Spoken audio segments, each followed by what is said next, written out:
सभी साथियों को मेरा नमस्कार। स्वागत है आप सभी का आपके अपने यूट्यूब चैनल सांकला क्लासेज में। तो दोस्तों, एक बार फिर हम एक छोटी सी क्लास लेकर आए जिसमें राजस्थान जीके के इम्पोर्टेंट 15 क्वेश्चनों को सॉल्व करने वाले हैं।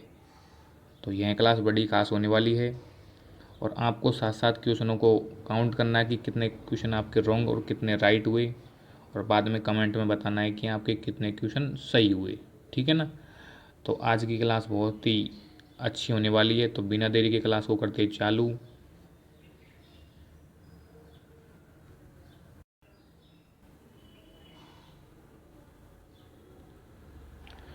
आज का पहला क्वेश्चन, इम्पोर्टेंट क्वेश्चन आपसे पूछा है, लाल काले मर्दभांड वाली संस्कृति का प्रमुख केंद्र है।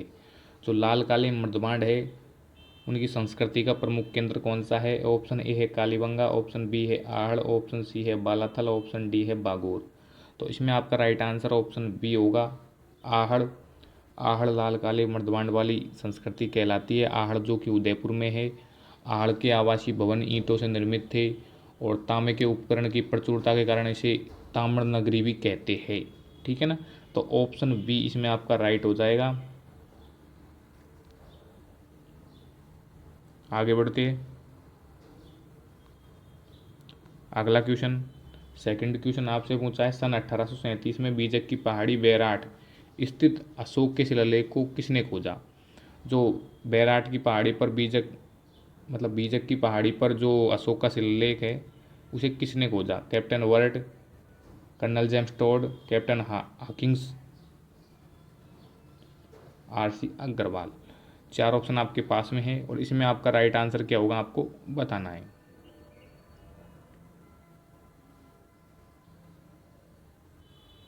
तो इसमें आपका right answer option A Captain Burt होगा। कैप्टन वर्ट बैराट जो कि अभी कोटपुतली बहरौड़ जिले में है, यहाँ पर भाबरू के शिलालेख की खोज 1837 में की, जिसे अशोक का शिलालेख कहते हैं। यह वर्तमान में कोलकाता संग्रहालय में रखा गया है। तो ऑप्शन ए इसमें आपका राइट हो जाएगा। ठीक है ना। आगे बढ़ते। अगला क्वेश्चन आपसे पूछा है, कालीबंगा सभ्यता की खोज किसने की थी? जो कालीबंगा सभ्यता है उसकी खोज किसने की? बीबी Lal, B K Thapar, Amalananda Ghosh, R C Agrawal. चार ऑप्शन आपके पास में हैं और इसमें आपका right answer option C Amalananda Ghosh हो जाएगा। अमलानंद घोष ने कालीबंगा सभ्यता की खोज हनुमानगढ़ जिले में की थी 1952 ईस्वी में, और यहाँ पर विश्व के सबसे प्राचीनतम जुते हुए खेतों के साक्ष्य भी मिले हैं। तो ऑप्शन सी इसमें आपका राइट हो जाएगा।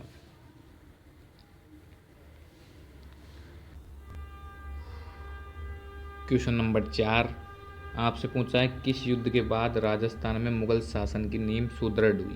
यानी किस युद्ध के बाद राजस्थान में मुगल साम्राज्य की स्थापना हुई, यह आपसे पूछा है। खानवा के युद्ध, तराइन के द्वितीय युद्ध, हल्दी घाटी के युद्ध, दिवेर के युद्ध। तो इसमें आपका राइट आंसर ऑप्शन ए होगा, खानवा के युद्ध के बाद मुगल साम्राज्य की नींव सुदृढ़ हो गई थी। खानवा का युद्ध जो कि 1527 ईस्वी में बाबर और सांगा के बीच में लड़ा गया, इसमें सांगा की हार और बाबर की जीत हुई। ठीक है ना। तो ऑप्शन ए इसमें आपका राइट हो जाएगा। आगे बढ़ते। क्वेश्चन नंबर 5 आपसे पूछा है, थार का घड़ा किसे कहा जाता है? जो थार का घड़ा है वो किसे कहा जाता है? बाटाऊ कुआ, चांदन नलकूप, कोलायत झील, गैप सागर। तो इसमें आपका राइट आंसर ऑप्शन बी होगा, चांदन नलकूप, जिसे थार का घड़ा कहते हैं। चांदन नलकूप जो कि जैसलमेर के लाठी छरी क्षेत्र में स्थित है। ऑप्शन बी इसमें आपका राइट हो जाएगा। ठीक है ना। अगर आपसे पूछे कोलायत झील कहाँ पर है, तो कोलायत झील बीकानेर में है, गैप सागर झील डूंगरपुर में है। आगे बढ़ते। क्वेश्चन नंबर 6 आपसे पूछा है, पृथ्वीराज रासो के रचनाकार कौन है? इसमें आपका राइट आंसर ऑप्शन बी होगा, चंद्रवरदाई। पृथ्वीराज रासो की रचना चंद्रवरदाई ने की थी। पृथ्वीराज तृतीय के दरबारी कवि थे चंद्रवरदाई। ठीक है ना। और पृथ्वीराज रासो एक वीर रस का महाकाव्य है। तो इसमें आपका बी ऑप्शन बिल्कुल राइट हो जाएगा। ठीक है ना। आगे बढ़ते हैं अगले क्वेश्चन की ओर। अगला क्वेश्चन आपसे पूछा है, राजस्थान का अबुल फजल किसे कहा जाता है? जो राजस्थान का अबुल फजल है वो किसे कहा जाता है? मोहनोत नैण सिंह को, बाकीदास को, दयाल दास को, कवि श्यामल दास को। तो इसमें आपका राइट आंसर ऑप्शन ए होगा, मोहनोत नैण सिंह को राजस्थान का अबुल फजल कहते हैं। ठीक है ना, ऑप्शन ए इसमें आपका राइट हो जाएगा। मोहनोत नैण सिंह ख्यात और मारवाड़ परगना विगत जैसी महान कृतियों की रचना के कारण मुंशी देवी प्रसाद ने इसे राजस्थान का अबुल फजल कहा। ठीक है ना, आगे बढ़ते हैं। क्वेश्चन नंबर 8 आपसे पूछा है, चित्तौड़गढ़ में विजय स्तंभ का निर्माण किसने करवाया था? जो चित्तौड़गढ़ है उसमें आपके विजय स्तंभ का निर्माण किसने करवाया था? महाराणा सांगा, राणा कुंभा, महाराणा प्रताप, राव जोधा। तो इसमें आपका राइट आंसर ऑप्शन बी होगा, महाराणा कुंभा। महाराणा कुंभा ने आपके सारंगपुर विजय, जो कि 1437 में युद्ध लड़ा गया था सारंगपुर का, उस विजय के उपलक्ष्य में विजय स्तंभ का निर्माण करवाया था मालवा के सुल्तान महमूद खिलजी को हराने की खुशी में। ठीक है ना, तो ऑप्शन बी इसमें आपका राइट हो जाएगा। आगे बढ़ते। क्वेश्चन नंबर 9 आपसे पूछा है, मत्स्य संघ का राजस्थान में विलय कब हुआ? जो मत्स्य संघ है उसका राजस्थान में विलय कब हुआ? 18 मार्च 1948, 30 मार्च 1949, 15 मई 1949, 26 जनवरी 1950। तो इसमें आपका राइट आंसर ऑप्शन सी होगा, 15 मई 1949 को मत्स्य संघ का राजस्थान में विलय हुआ। तो इसमें आपका और राइट आंसर ऑप्शन सी हो जाएगा। 15 मई 1949 को राजस्थान के एकीकरण के 5वें चरण में मत्स्य संघ और संयुक्त वैद्य राजस्थान को मिलाया गया। ठीक है ना, आगे बढ़ते। क्वेश्चन नंबर 10 बड़ा इंपॉर्टेंट क्वेश्चन है। आपसे पूछा है, ढाई दिन का झोंपड़ा कहाँ स्थित है? जो ढाई दिन का झोंपड़ा है वो राजस्थान में कहाँ पर है आपसे पूछा है। जयपुर में है, अजमेर में है, कोटा में है, बीकानेर में है। कहाँ पर है आपको बताना है। तो इसमें आपका राइट आंसर ऑप्शन बी होगा, ढाई दिन का झोंपड़ा अजमेर में है। ढाई दिन का झोंपड़ा मूलतया एक संस्कृत पाठशाला थी जिसे बिग्रराज चतुर्थ ने बनवाया था, जिसे कुतुबुद्दीन ऐबक ने तोड़कर एक मस्जिद का रूप दिया। और यहाँ पर पंजाब शाह का ढाई दिन का उस्र यानी मेला बढ़ता है।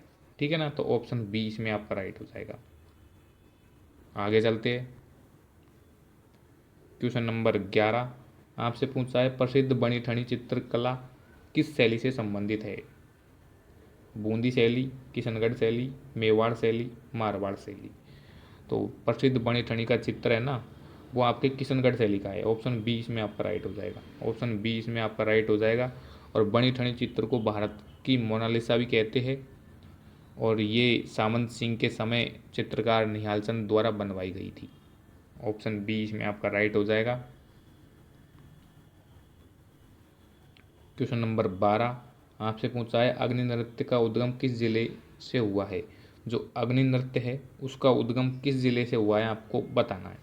जोधपुर से हुआ है, बीकानेर, जैसलमेर, बाड़मेर, कहाँ से हुआ है आपको बताना है। तो इसमें आपका राइट आंसर ऑप्शन बी होगा, कतरियासर या फिर बीकानेर में अग्नि नृत्य का उद्गम हुआ है।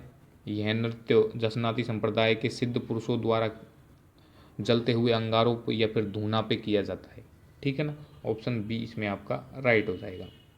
आगे बढ़ते।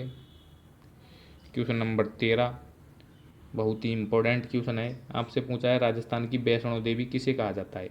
जो राजस्थान की वैष्णो देवी है वो किसे कहा जाता है? तनोट माता को, अरगुंदा देवी को, जीण माता को, करणी माता को। तो दोस्तों इसमें आपका राइट आंसर तो ऑप्शन बी होगा, अरगुंदा देवी, जिसे राजस्थान की वैष्णो देवी कहते हैं, जो माउंट आबू में स्थित है। ठीक है ना, और अगर आपसे पूछे तनोट माता, तो तनोट माता को आपके थार की वैष्णो देवी कहते हैं। और जीन माता का मंदिर रेवासा सीकर में है। करणी माता का मंदिर देशनोक बीकानेर में है। ठीक है ना, तो ऑप्शन बी इसमें आपका राइट हो जाएगा। आगे चलते हैं। आज का सेकंड लास्ट क्वेश्चन आपसे पूछा है, वीर तेजाजी पशु मेला कहाँ आयोजित होता है? जो वीर तेजाजी पशु मेला है वो आपके कहाँ आयोजित होता है आपसे पूछा है। तिलवाड़ा में आयोजित होता है, परबतसर में, पुष्कर में, मेड़ता में। तो इसमें आपका राइट आंसर क्या होगा आपको बताना है। इसमें आपका राइट आंसर ऑप्शन बी होगा, परबतसर। परबतसर में आपके भाद्रपद शुक्ल दशमी को वीर तेजाजी का पशु मेला बढ़ता है। ऑप्शन बी इसमें आपका राइट हो जाएगा। ठीक है ना, आगे बढ़ते। आज का लास्ट क्वेश्चन, इम्पोर्टेंट क्वेश्चन आपसे पूछा है, भटनेर का किला कहाँ स्थित है। जो भटनेर का किला है वो कहाँ पर स्थित है। हनुमानगढ़ में, चूरू में, झुंझुनू में, बीकानेर में। चार ऑप्शन आपके पास में हैं और इसमें आपका राइट आंसर क्या होगा आपको बताना है।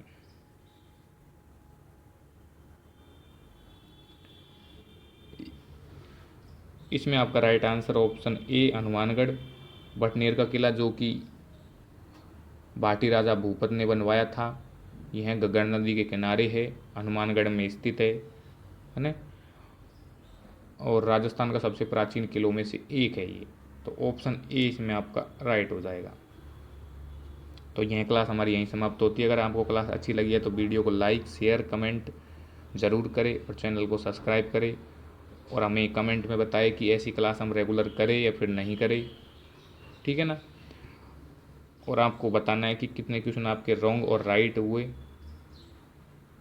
धन्यवाद।